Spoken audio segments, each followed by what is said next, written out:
What an interesting film year this has been. A lot of trash has made it into the cinemas, but I'm not here to talk about that. I'm here to talk about the treasures. Treasure, that is what you are. Hey, excuse me over there.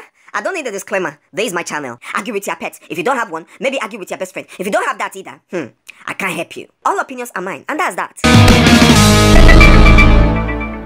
Hey people, it's your fave film fangirl here, the Delphinator. Without any fuss, let's dive right into my top 5 favorite Nollywood films for 2017. At number 5, Slow Country. This movie is a fine tapestry of genres with intricate threads of romance, vibrant colors of comedy, stitched atop coarse canvas of thrilling action. Slow Country tells the story of a homeless teenage mother in a bid to take care of her son. She then gets involved with a drug kingpin. This druggie ushers her into a life of prostitution, drug trafficking, and the likes. She's faced with a dilemma when her ex-boyfriend resurfaces and challenges her to break free from the life she currently lives. Slow Country was directed by Eric Kahimian and stars Ivie Okujaye-Egbo, Sambasa Nzeribe, Tokwe Tedela, and a bunch of others. Although action is not a genre we've been able to pull off quite properly in Nollywood, Slow Country, I believe, is a step in the right direction.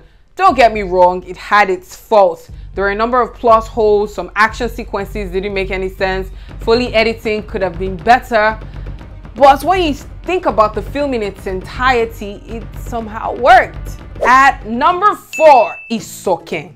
Isoken takes a look at the family, societal, and self-induced pressure by young women to marry. It follows the story of a beautiful and successful 35-year-old lady enjoying life and staying on her own lane or jeje until the pressure to get married from family and friends in normal Naija fashion hits her like a stack of bricks. Her marriage-obsessed mother orchestrates a matchmaking with the ultimate Edobo. Although he ticks all the right boxes, Isoken remains unsure about the relationship. The film is brought to you by Jade Oshibaru Productions and the Bank of Industry.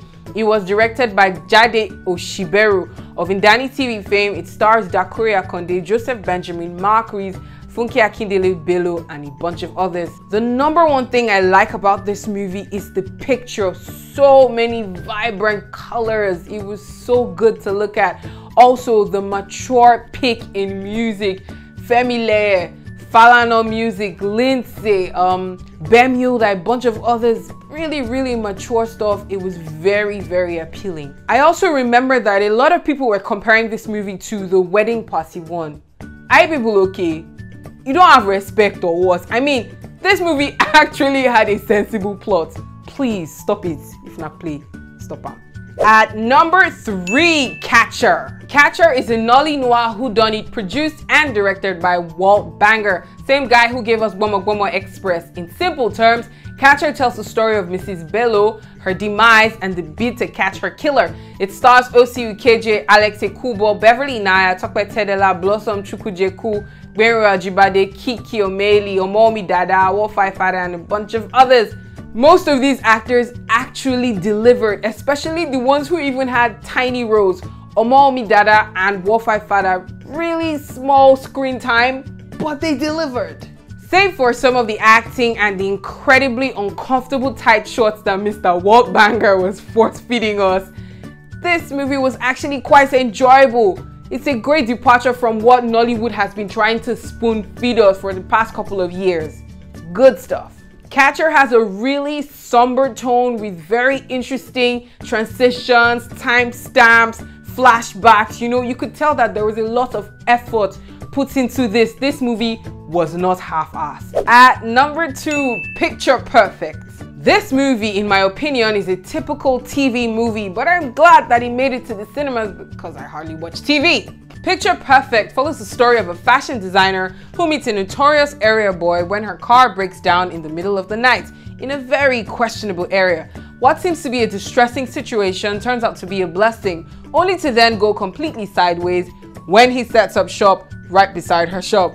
It was written and produced by Biodun Steven, directed by Tokwe Alake, and stars Bolale Ninoluwo, Mary Remy Njoko, Bisola Ayola, and others. I remember exactly how I felt when I left the cinemas after seeing this movie. I laughed, I cried, and then I laughed again. This movie got me so excited. I remember clearly. This is not to say that this movie didn't have its faults. In retrospect, I believe that it's not the best movie in terms of technicalities. The cinematography wasn't anything really special. It had some ADR issues, audio problems.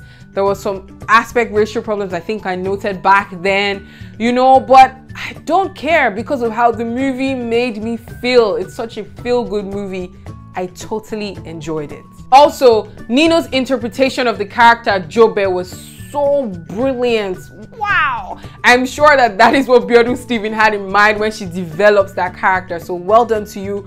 I was really rooting for you. I want you to win AMVCA Best Actor, but I hear that there's no AMVCA this coming year. So, oh well, whatever. You did an amazing job. And at number 1, drum rolls please, Ojukokoro. So this movie, I saw it at the AFRIV 2016 festival, and I remember I made my list of top 5 feature films from AFRIV 2016, and I was so excited. It came in second to Via, I think, and as Via didn't make it to the cinemas this year, Ojukokoro takes my number 1 spot of favorite feature film from Nollywood in 2017.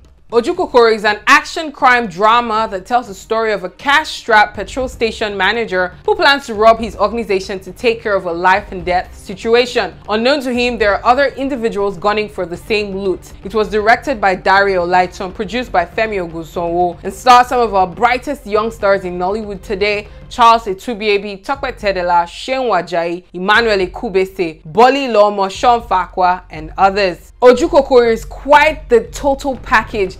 It captivates your attention from the opening sequence right till the very end. It unravels in such a comical manner. Trust me, it's something you need to see. Kudos to the director and cinematographer for using those POV shots, you know, to bring them action sequences to life. The edit style, similar to what is called a reverse shot continuity editing, is employed, and it's quite a brilliant choice to bring the action sequences to life, Quentin Tarantino style. That's all, folks. I'm hoping that there will be more treasure than trash coming out of Nollywood in this coming year. I've got wind of a number of projects in the making, so I'm going to be doing a video titled top 5 movies to anticipate in the coming year. Okay, so look forward to that. Alrighty, let me know your thoughts about this video in the comment section below. Did you agree? Did you disagree? Let's rock it out. Once again, it's your fave fangirl, the Delphinator. Always great hanging with you guys. 2017 has been amazing serving y'all. I can't wait to hang out more in this coming year, 2018. Alright then, make sure to subscribe if you haven't already. Hit the thumbs up button and share this video. Until the next one, toodles. Bye. See you in the next one.